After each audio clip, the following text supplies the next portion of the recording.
So you got pick 6 at the moment. When did you settle on your players that you want in that spot? Oh, probably still when we had pick 4. Okay. We probably thought whoever it is, maybe call it 4 names. One of those 4 names will probably still be there. Do you want to tell us who the 4 are? No.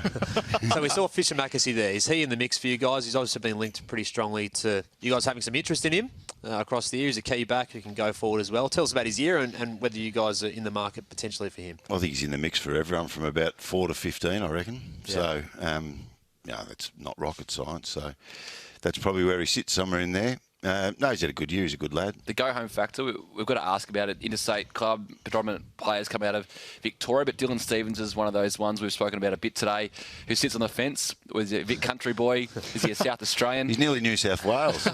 How much work have you put into a player like Dylan Stevens? Is it above and beyond what you would with a standard other top 10 player? Not really, no. It's the same as the others. And in some cases, some of those boys are Lockie Asher or Dylan Stevens, Caleb Sarong. They're pretty easy. You don't have to do maybe so much work. Sometimes it's easy with the South Australians because you see them all the time. You're at the club.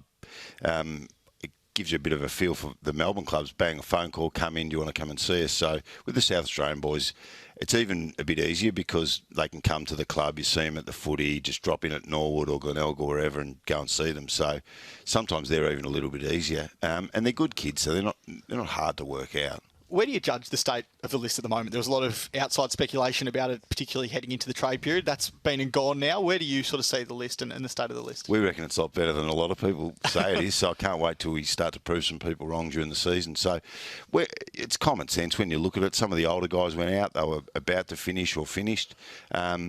Hugh Greenwood, we'd like Hughie to stay for 2 years and fight through and earn another 2 years, but I'm not holding any grudges. I think it's our obligation in a way. If you can get 4 at Gold Coast and 2 with us, yeah, we want him to stay, but can we help him get to Gold Coast?